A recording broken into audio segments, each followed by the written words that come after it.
PC George രക്ഷപ്പെടുകയെന്നാ. ഇതുപോലെ ഒരു രക്ഷയില്ലാത്ത ഒരാളാരാണ്?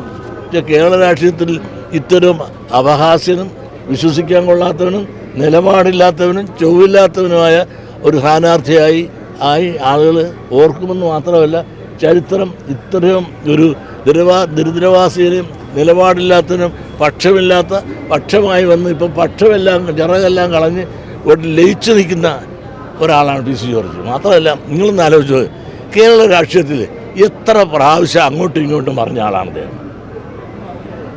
അവസാനം ആരെപ്പറ്റി എന്തും പറയാനുള്ള ലൈസൻസ് ഉണ്ട് എന്ന് തോന്നുന്നില്ലേ? കേരള രാഷ്ട്രീയത്തിൽ ഉമ്മൻചാണ്ടി എന്ത് മാത്രം ചീത്ത പറഞ്ഞു, പിണറായി എന്ത് മാത്രം ചീത്ത പറഞ്ഞ്, പറയാത്തത് ആരെയാണ്? വെള്ളാപ്പള്ളി നടേശനെ പറ്റിയും അതോടൊപ്പം തന്നെ ഈഴവ സമുദായത്തെ പുച്ഛിച്ച് വിശ്വസിക്കാൻ കൊള്ളാത്ത നിറവില്ലാത്ത പന്നകളാണെന്ന് പറഞ്ഞ പന്നനാണ് അദ്ദേഹം. അങ്ങനെ മാണിസാറിൻ്റെ തണലിൽ നിന്ന് എല്ലാ ആനുകൂല്യങ്ങളും പറ്റി വളർന്ന് പന്തലിച്ച ശേഷം മാണിസാറിനെ ആ പാവത്തിന് ഇരുത്തിക്കൊണ്ട് എന്തുമാത്രം വൃത്തിയോടാണ് പറഞ്ഞത്. കാരണം ആരെപ്പറ്റി എന്തും പറയാനുള്ള ലൈസൻസ് കിട്ടി പുള്ളി അങ്ങനെ വീർത്ത് കെട്ടി വന്ന് ഇപ്പോൾ ആർക്ക് വേണം? പള്ളിയിൽ അച്ഛന്മാരെയും കത്തനാരന്മാരെയും എല്ലാം ചീത്ത പറഞ്ഞിട്ടുണ്ട്. പറയാത്ത മുസ്ലിം ലീഗിനെയും തള്ളി പറഞ്ഞിട്ടുണ്ട്. തള്ളി പറയാത്തത് ആരാണ്? അവസാനം ഇപ്പോൾ ലയിക്കാനായിട്ട് LDF ചെന്നു, UDF ചെന്നു, അങ്ങനെ ചെല്ലാനൊരു സ്ഥലവുമില്ല. ആർക്കും അദ്ദേഹത്തിന് വേണ്ടാന്ന് വന്നപ്പോൾ അവസാനം എന്നും തള്ളി പറഞ്ഞിട്ടുണ്ടെന്ന് BJPയുടെ ചെന്നു. BJPയുടെ ചെന്ന് പറഞ്ഞ് പക്ഷം കളഞ്ഞിട്ട് വന്നാരാൻ പറഞ്ഞ്, അതായത് ജനപക്ഷമാണ്, 2 ചിറകും വെട്ടിക്കളഞ്ഞിട്ട് വരാൻ വന്നപ്പോൾ അവരുടെ കൂട്ടത്തിൽ ലയിച്ചു എന്നുള്ളതല്ലാതെ അങ്ങനെ ജനപക്ഷം എന്നൊരു പാർട്ടി ജനിക്കുകയും ഇപ്പോൾ മരിക്കുകയും ചെയ്തിരിക്കുകയാണ്.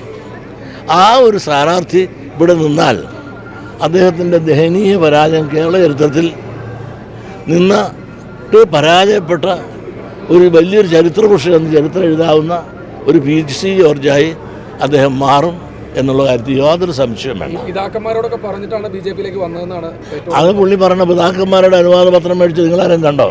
അത് പിതാക്കന്മാരെ മനുഷ്യരെ പറ്റിക്കാൻ. അപ്പോൾ പിതാവ് കൊള്ളാം. മുമ്പ് പാപി എന്ന് പറഞ്ഞവർ ഇന്നിപ്പോൾ പിതാവ് പുണ്യവാളനായി. അപ്പോൾ ചിലപ്പോൾ പാപികളെന്ന് പറഞ്ഞവർ പുണ്യവാളനാക്കി അവസരം പോലെ ഓരോരുത്തരും ഉപയോഗിക്കുകയും പ്രയോഗിക്കുകയും തള്ളുകയും കൊള്ളുകയും ചെയ്യുന്ന PC ജോർജിൻ്റെ നിറവുകെട്ട രാഷ്ട്രീയം കേരളം കണ്ടതാണ്. അതുകൊണ്ട് PC ജോർജിനെ ഈ കേരളത്തിൽ ഒരു മനുഷ്യരും വിശ്വസിക്കില്ല. അദ്ദേഹത്തിന് വോട്ട് ചെയ്യാനായിട്ട് ആരും തയ്യാറാകില്ല. BJP അദ്ദേഹത്തിന് ഒരു സ്ഥാനാർത്ഥ്യം കൊടുത്താൽ ആ BJPയുടെ നിലവാരം വരെ താന്നു പോകും എന്നുള്ള കാര്യത്തിൽ സംശയമില്ല. മാത്രമല്ല, BJPക്കാർ പോലും അദ്ദേഹത്തിന് വോട്ട് ചെയ്യുമെന്ന് എനിക്ക് സംശയം. ഒരു കാര്യം കൂടി ചോദിച്ചോട്ടെ, സ്വാഭാവികമായിട്ട് PC ജോർജ് സ്ഥാനാർത്ഥിയായിട്ട് വരുന്നു. ഈ BJP ഇങ്ങനെ ഇദ്ദേഹത്തെ എടുക്കാനുള്ള ഒരു തീരുമാനം ഒരു മണ്ടൻ തീരുമാനമാണെന്ന് അങ്ങ് കരുതുന്നുണ്ടോ? അല്ല, ഒരിക്കലും അങ്ങനെ ഒരു തീരുമാനം എടുക്കാൻ പാടില്ലായിരുന്നു. നിലപാടില്ലാത്ത ആളുകൾ, ഇങ്ങനെ ഒരു രക്ഷയില്ലാത്ത ആളുകളെല്ലാം വരുമ്പോൾ കയറാനുള്ള വഴിയമ്പലമാണോ BJP? അത് ഇന്ത്യ ഭരിക്കുന്നൊരു പാർട്ടിയാണ്. ഇപ്പോൾ 10 കൊല്ലം ഭരിച്ച് ഇനിയും 5 കൊല്ലം ഉറപ്പായിട്ടും ഇന്ത്യ ഭരിക്കുമെന്ന ഒരു പാർട്ടിയാണ് നരേന്ദ്രമോദിയുടെ. നരേന്ദ്രമോദി ശക്തമായ ഒരു പ്രവർത്തനവും ഭരണവും നടത്തിക്കൊണ്ടിരിക്കുന്നു. അദ്ദേഹത്തെ ഇളക്കാൻ ഇവരാരും വിചാരിച്ച് സാധിക്കില്ല. ഇന്ത്യൻ നാഷണൽ കോൺഗ്രസ്, ഇന്ത്യക്ക് സ്വാതന്ത്ര്യം നേടുത്തുന്ന ഇന്ത്യൻ നാഷണൽ കോൺഗ്രസ്സിന് പോലും ഒരു ചുക്കും ചെയ്യാനൊക്കത്തില്ല. ഇന്ത്യൻ നാഷണൽ കോൺഗ്രസിൻ്റെ ആ നേതാക്കന്മാർ തന്നെ പറയുന്നത്, നമുക്ക് ബാക്കിയുള്ളവരെല്ലാം കൂടെ ഒന്നിച്ച് നിന്നാൽ ഈ നരേന്ദ്രമോദി തോൽപ്പിക്കാം. ഒന്നിച്ച് നിന്നാൽ, അല്ലെ ഒന്നിച്ച് നിൽക്കുക എന്ന് പറഞ്ഞാൽ അങ്ങനെ ഒന്നിച്ച് നിൽപ്പ് ഇല്ലല്ലോ. പ്രതിപക്ഷങ്ങൾ ഒന്നിക്കാൻ കൂടെ സാധിക്കുന്നില്ലല്ലോ. അപ്പോൾ അതിൻ്റെ അർത്ഥം നരേന്ദ്രമോദി 10 കൊല്ലം ഭരിച്ചു, ഇനി 5 കൊല്ലം ഇപ്പോഴേ ഭരിക്കുമെന്നുള്ള ഉറപ്പാണ് എന്ന് എല്ലാ പ്രതിപക്ഷങ്ങളും ഒരേ അവസരത്തിൽ ഒറ്റത്തിൽ പറഞ്ഞുകൊണ്ട് നിൽക്കുന്ന ഈ അവസരത്തിൽ ഇതുപോലുള്ള ദരിദ്രവാസികളെ, നിലപാടില്ലാത്തവരെ പിടിച്ച് സ്ഥാനാർത്ഥികളാക്കി ഇവിടെ നിർത്താൻ BJPക്കാർ തയ്യാറാകുമെന്ന് തലേ ജനവാസമുള്ളവരാൻ തയ്യാറാകില്ല.